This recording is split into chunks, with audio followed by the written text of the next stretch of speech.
రే Bhaskaram. Yes daddy. నువ్వు కాలేజీకి వెళ్ళి ఎన్ని రోజులైంది? అదేం daddy, I very prompt. Normal. నువ్వు కాలేజీ పాలిటిక్స్ లో షైన్ అయ్యి, టౌన్ పాలిటిక్స్ లో గెంట అయ్యి, స్టేట్ పాలిటిక్స్ లో సెటిల్ అవుతావని కాలేజీకి పంపిస్తే ఆడపిల్లలు వంటి తిరుగుతావా? డాడీ నేను ఇక ముందు ఎప్పుడు అలాంటి మాటలు వింటానికి వెళ్ళలేదు.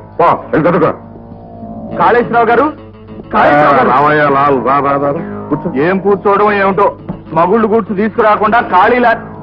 ఇలాంటి విషయాలు నిదానంగా మాట్లాడుకోవాలయ్యా. విషయం చెప్పు. మగుళ్ళు కూర్చు తీసుకురాకుండా ఖాళీ లారీలు తెచ్చేవేమిటయ్యా అని పార్టీ ప్రెసిడెంట్ గారు నన్ను కోపడ్డారు. ట్రాన్స్పోర్టేషన్ కష్టం అయితే ప్రెసిడెంట్ గారి కారు ముందు పెట్టి వెనక లారీలో సామాన్ తీసుకురామన్నారు. అది కాదయ్యా, అనుకోకుండా వరద బాధితుల పేరుతో కూలి జనం వచ్చి ఆ గోడౌన్లో చేరారు. దాంతో అక్కడ ఉన్న వస్తువులు బయటికి తీయటానికి వీలైపోయింది. మరి ఇప్పుడు ఎలాగండి? ఈ సంగతి ఆయన గారికి తెలిస్తే ఆయన మిమ్మల్ని కూడా బ్రతకనివ్వరు. సింగపూర్ నుంచి కొత్త సరుకు దిగుమతి అవబోతుంది. అది మార్కెట్ లోకి వస్తే ఈ వస్తువుల రేటు పడిపోయి నష్టం వస్తుందని మీతో చెప్పన్నారు. ఇప్పుడు సామాన్ అక్కడి నుంచి తీస్తే చాలా ప్రమాదం సార్. తీయకపోతే నాకు ప్రమాదం సార్. పోనీ మీకు వీలు పడిపోతే ఆ డబ్బు తిరిగి ఉండి ఆయన గారికి ఇచ్చేస్తాను. ఇగో అనవసరంగా నువ్వు కంగారు పడకయ్యా. కాళేశ్వరరావు గారు ఏదో ఒక ఉపాయం ఆలోచించి ఆ సరుకు అక్కడికి చేరుస్తారని కష్టానికి నచ్చ చెప్పవయ్యా. అలా చేయవయ్యా, అలా చేయి. ఏమిటో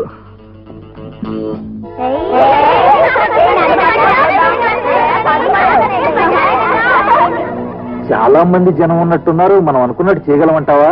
అనుమానం ఎందుకు, మొదలెడదాం పదం. రఘుపతి రాఘవ. ఎవరు బాబు మీరు? తుఫాన్లో ఇల్లు పోగొట్టుకున్నాం. చైర్మన్ గారు ఇక్కడ ఉండమన్నారు. తప్పు బాబు, గాంధీ గారు పుట్టిన ఈ దేశంలో బ్రాందీ తాగడం చాలా నేరం బాబు. చూడండి బాబు, గాంధీ గారు ఏమన్నారో తెలుసా? ఒక చెంప మీద కొడితే రెండో చెంప చూపించమన్నారు. ఏది చూపించు? కాలానుగుణంగా గుణాలు కూడా మారుతాయని తెలియక రెండు చెంపలు పాల్గొట్టించుకున్నాను. ఎవరో గొడవ చేయడానికి వచ్చారు చూడు. ఎవరన్నా మీరు? అరే బ్రదరు, అదిగో చాకు. ఎవరేంటే నీ బావని గుర్తుపట్ల? అలాగా బావా వస్తానే, నాకు స్నానం చేయిస్తావా?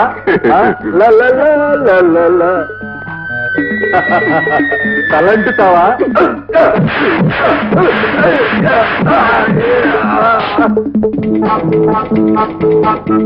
శాంతి శాంతి శాంతి ఏంటని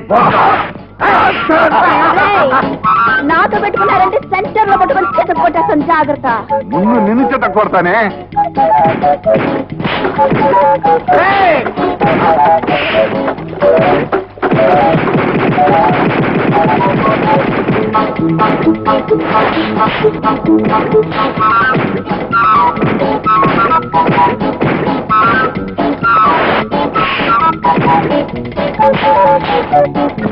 బాబు తప్పు బాబు, ఆడపిల్లలు కొట్టకూడదు.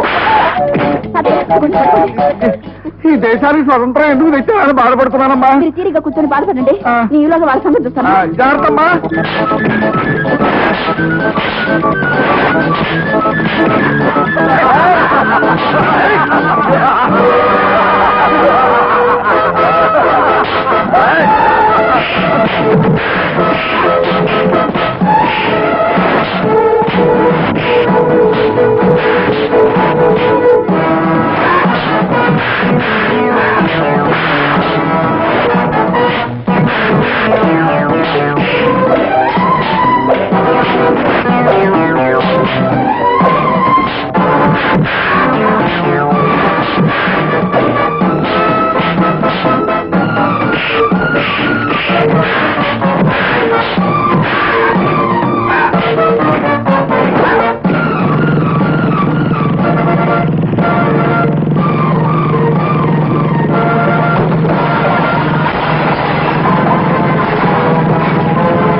స్వతంత్రం వచ్చిన సంవత్సరాలైనా ఈ హింసావాదుల బాధ మనకి తప్పలేదు బాబు. ఎంత పనైంది. జాగ్రత్త, మెల్లిగా. అవునండి, అతగాడిప్పుడు ప్రభుత్వ ఆసుపత్రిలో చికిత్స పొందుతున్నాడు. నేను ఈ దేశానికి స్వతంత్రం ఎందుకు తీసుకొచ్చానా అని ఇక్కడ విచికిత్స పొందుతున్నాను. 3 to 1 వీళ్ళు లాకప్ లో పెట్టు. అదేమిటండి న్యాయం కోసం